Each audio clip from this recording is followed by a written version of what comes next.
I'm done. I am done. That is a phrase that we have all perhaps collectively groaned at the end of this last year coming into 2021, that we are done. We are done. We are wanting to see things different. We're wanting to see change. We're wanting to see things better. We are perhaps even walking through something that we're wanting to get on the other side of it. We are done. What's some of the things that we're done with? Well, I made a list. Some of the things that I'm done with, and perhaps some of the things that you're done with too. We're done with social distancing. We're done with COVID. We're done with wearing masks. We want things to look different. We want the grieving that we're in to look different. We're tired of feeling discouraged and weary. We're done with the political season. We're ready for our businesses and our economy to get back or to be even better than before. We are done with the heightened anxiety that we're perhaps carrying. We're done with the loneliness that people seem to be feeling. We're done with feeling like we're missing out on relationships and gatherings and life. The state of flux that we are in, our traditions, our gatherings, they look different, and we are done with it. So do me a favor, take a moment and share with you and the person in the room with you, or share next to somebody that you're sitting with. Share something that you are walking through right now, that you're done with it. You're ready to be on the other side of that season. What is something that you are walking through that you want to be done with it? Take a moment, share that with somebody.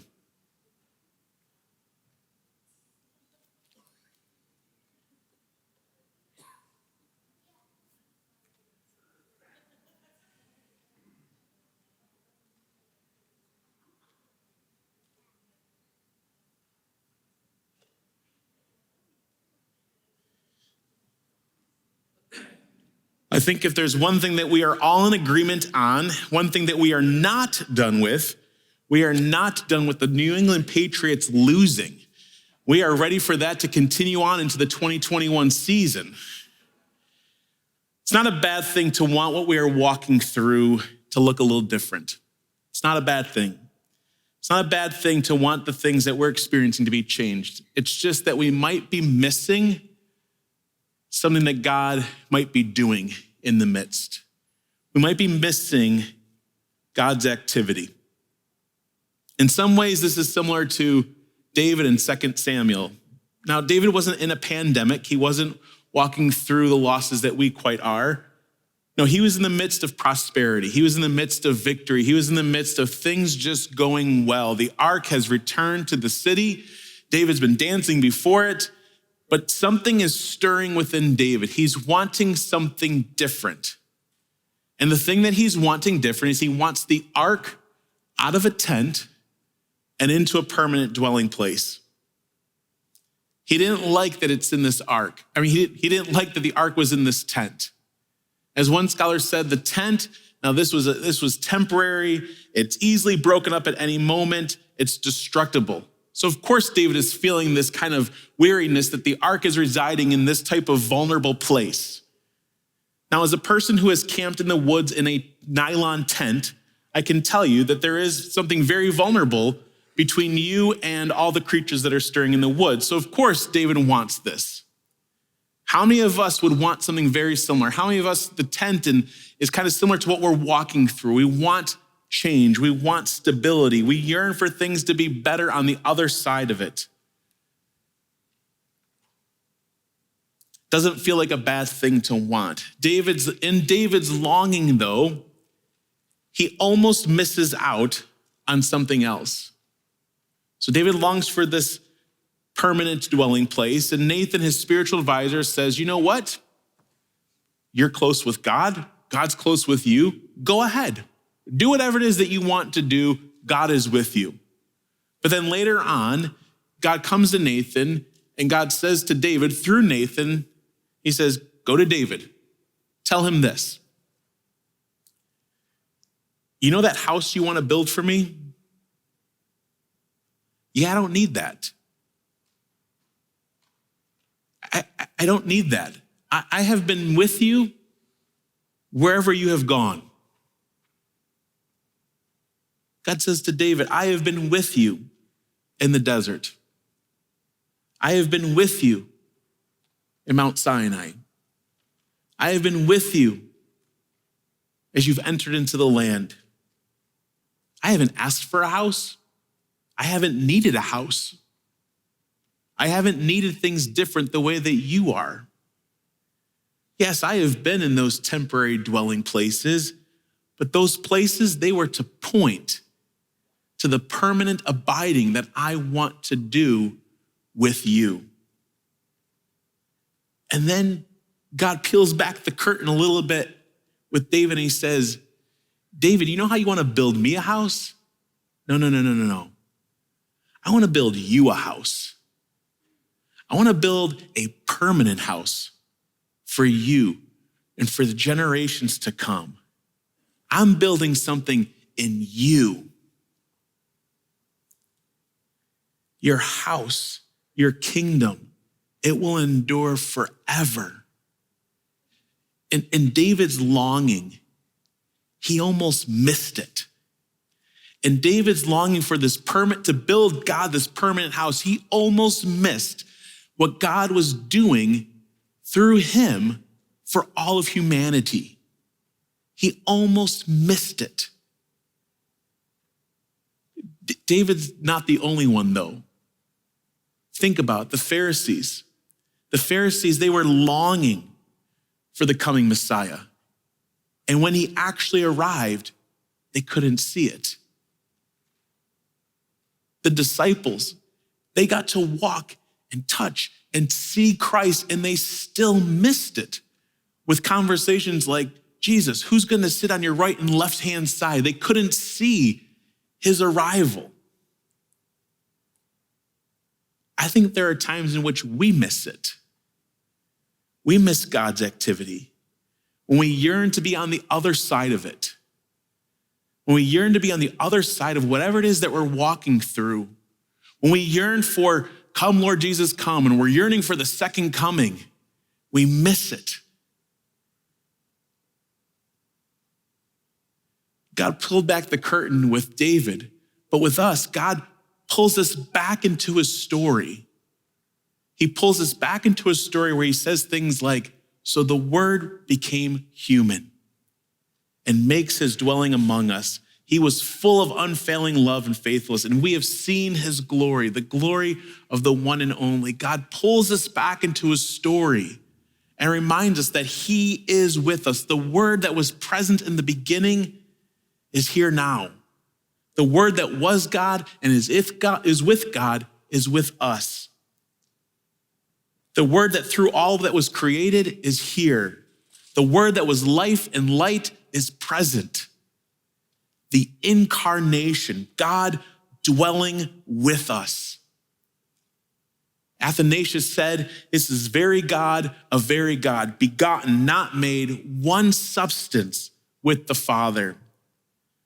I like how one author put it, said, the word that was made flesh makes his dwelling and tabernacles with us. God became flesh. And through that putting on flesh, God understands. God empathizes, hears, sees, weeps, grieves, mourns, laughs, rejoices, hurts with all that we are walking through. God makes his dwelling with us so that he can renew, he can redeem, he can restore, he can heal that which we are in. The Incarnation, this is a beautiful reminder that God shines through and in the messiness of life. God shines through, sees all that we are walking through, dwells in it with us. That's the Incarnation. That is God with us. This past year, my family, we've walked through what I consider too many losses. One of those losses was the death of my brother. And as many of you have walked through when you walk through loss, it is hard. It is difficult. And from the moment in which we found out of his passing, and I have been reflecting on it this whole last year, I've realized God has been with us. I have seen God with us in the hands, the feet, the conversations. I have seen God with us, and to be quite honest, in more ways that I can share right now. So if you want to hear, let's grab coffee sometime. But here's the thing. God is with you. God is with you in the struggles of grief. God is with you in the loneliness. God is with you in the heightened anxiety that you're carrying.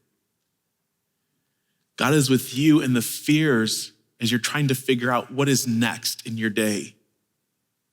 God is with you as you try to sort through leading your business, wondering how it's going to take place. God is with you as you are trying to make ends meet and going from paycheck to paycheck. God is with you in the struggles of schooling and teaching. God is with you in all that you are walking through. The incarnation is God's story of redemption of those things, his redemption of humanity, his presence in our lives, his light shining through and in what we're walking through. Hear that. His light is shining through and in what we are walking through. And the darkness will not overcome it. Can you say that with me? The darkness will not overcome it. This is the glory of the one and only. So come, let us adore him. Like Mary and Joseph and the shepherds when they saw the word made flesh in the manger. Or when the apostle John, he declared, he said, my eyes have seen, our hands have touched, the life that has appeared, we have seen and we testify. Or when Paul declared, he said, Christ being the very nature of God, made himself nothing and was made in human likeness. Or when the Spirit fell upon the church and the church was sent out as Christ's hands and feet and word for all to hear. Or when the church fathers and mothers years ago, as children of God, they lived as Christ was living in and through them. Can I tell you something else? Still today, I see God with us. I still see God with us. I see it in the small group of older adults who gathered outside a hospital for 4 or 5 consecutive nights and they prayed for a healing for one of their members. I saw it in the family when they lost their mother and they were gathering to meet as for the funeral. They sat and they couldn't have more than 10 people in the room. And there in the chapel was 2 of their closest friends sitting right next to them as they mourned the loss of their mother. I see it with the men and women who are walking step by step with people who are on the recovery journey, knowing that presence is what is needed most right now. I see it with 2 of our older adults who consistently check in with one of our members who lives by themselves.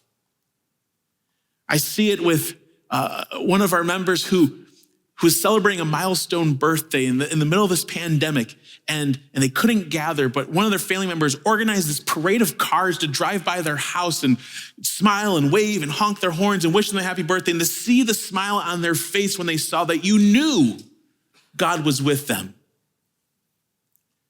I saw it with one of our members who was having surgery, and their spouse only had a 2-hour window with which to visit them in the hospital. And when they were there in that room, the nurse looked at the spouse and said, I know you have 2 hours, but I'm not looking at the clock. God with us. I see it with the groceries that are dropped off in the family's doorstep as they are all in quarantine. I see it and the card that's filled with scripture, encouragement, and prayer to people who are walking through difficult times? Do I still want things to be different? Yes, I do. The losses, the grief, the heartache, the pain, it's real. And I want it to be done. I do want it to look different. I want it to be changed. But there's something else that's real. That in the midst of this is God's presence. God is with us. When we tell the stories of this past year, when we tell the stories of what it was like to live through this time, when we talk about COVID, what are we going to say? Are we going to talk about how we had to do all these Zoom meetings? Are we going to talk about the changes, the angst, and all the dilemmas and all the things that we had to walk through? Or are we going to talk about the stories of God's presence in our life? Are we going to talk about how we saw his hands and his feet in and through this whole season? That's the story we need to tell. That's the stories that we need to make sure that we remember. Emmanuel, God with us. The word that was made flesh and dwells with us in the midst of this. That's the story we need to tell. That's the stories we need to tell in this coming year, no matter what comes our way, that God is with us.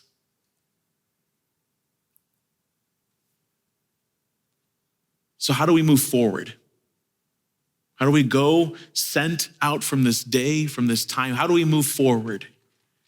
Well, for David, he saw that God was with him, and God gave him the glimpse of the glory that was to come. For us, God has revealed and pulls us back to a story as we saw in John. But God still pulls back the curtain just a little bit more for us to see his continuing story, his redemption, his restoration still at work. He peels back the curtain. He shares with us revelation. He says, God's dwelling place is now among the people, and he will dwell with them. They will be his people, and God himself will be with them and be their God. He will wipe every tear from their eyes. There will be no more death or mourning or crying or pain, for the old order of things has passed away. God peels back the curtain to show us that this is not This is not all that there is for us. There is more. I am present now, but there is more yet to come. So we move forward knowing that God is with us now, and he's with us then. We move forward knowing that we live with this present future hope, this reality of God's presence now, and that soon it will be different. It will be different. This present future hope, this is similar to a prayer in which Richard Rohr says, humble me in the presence of this reality. Lord, humble us to live now and future. Help us to be the incarnation of Christ.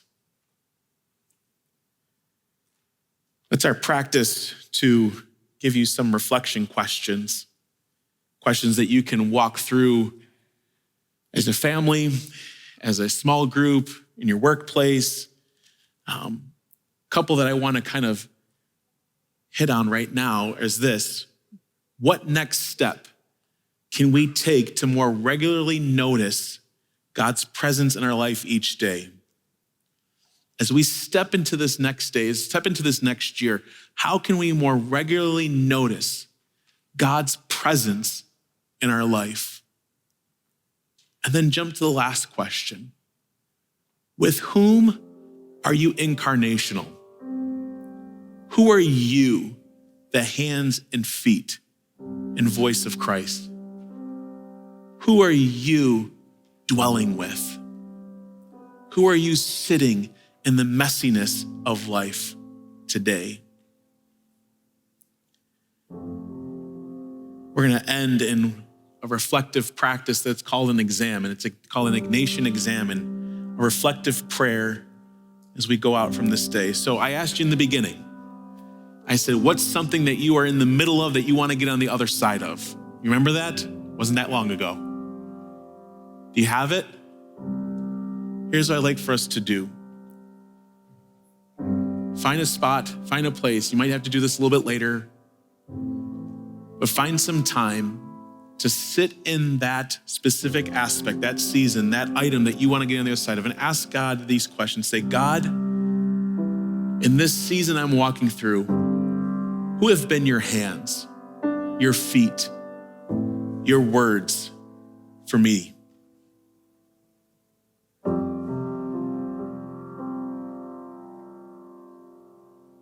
As you reflect, ask God, what have they said, Lord, that's pointing me to your presence?